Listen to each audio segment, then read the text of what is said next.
What did you think of the debate last night? Well, you know what? It was trending worldwide. It was the first televised debate. It marks 1 month until our provincial election. Jim Warren is here, political strategist, to take apart a little bit of the debate. Your initial thoughts? It was kind of like the grade 9 high school dance. The first time everyone's trying to feel each other out. They're not quite sure what's going on. So there was no knockout punch, but there was definitely, City TV's really moved the needle and started the campaign off with a bang. So it really did it solve anything for anybody who watched the debate?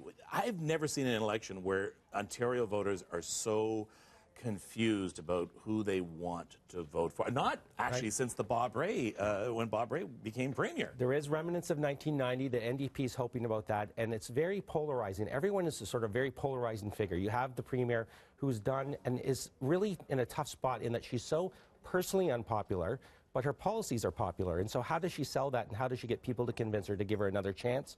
The economy's doing well, unemployment's down, but people really don't like her personally, and so that's her challenge. Ford just wishes the election was over. He just wants to wake up tomorrow and have the vote. And so he's just doing everything he can to be safe. And there, Andrea Horwath played a really interesting role. She just kind of sat by the side, waved her hand, and said, "Look at me, I'm the sort of normal person, not doing anything too crazy tonight."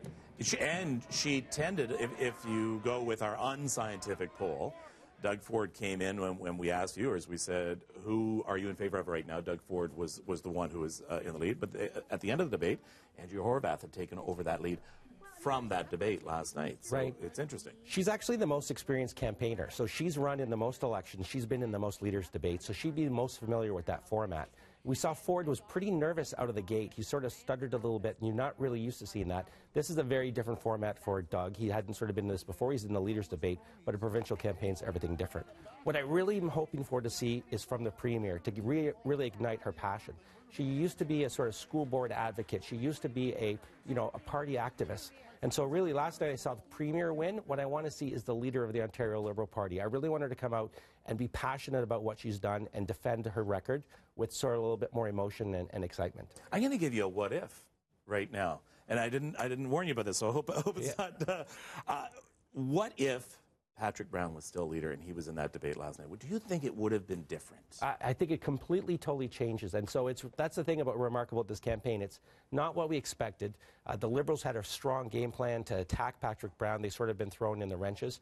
The other really interesting thing is you don't know a lot about the Premier's budget and what she's done in the last 3 months because we've all paid attention to Doug Ford and Christine Elliott. So they've really sucked up all the political oxygen, and that's the Premier's biggest challenge. How does she sell what she's doing and what her party stands for in the next 30 days as we run up to June 7th? This is a fascinating election. It is unprecedented in the way it's happened.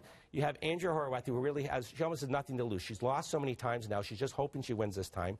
The Premier sort of got this unexpected majority, and she's in a tough row to hoe. And Doug Ford never really expected to be here. I think Doug Ford thought he was going to be running to be mayor. And then on top of that, you have the Green Party outside, who are adding to the interest in this election. So. And I think she'll almost be a part of the debates because they're going to play a role in the way the vote splits. And again, when you have 3-4 parties, you can really only need 35-40% to win a lot of seats. So it's going to be an interesting campaign. It is. All right, read Jim's article this morning in the Toronto Sun, his take on the debate and what lies ahead. Let's go upstairs, check our top stories, and I think the debate is the top story. Mel?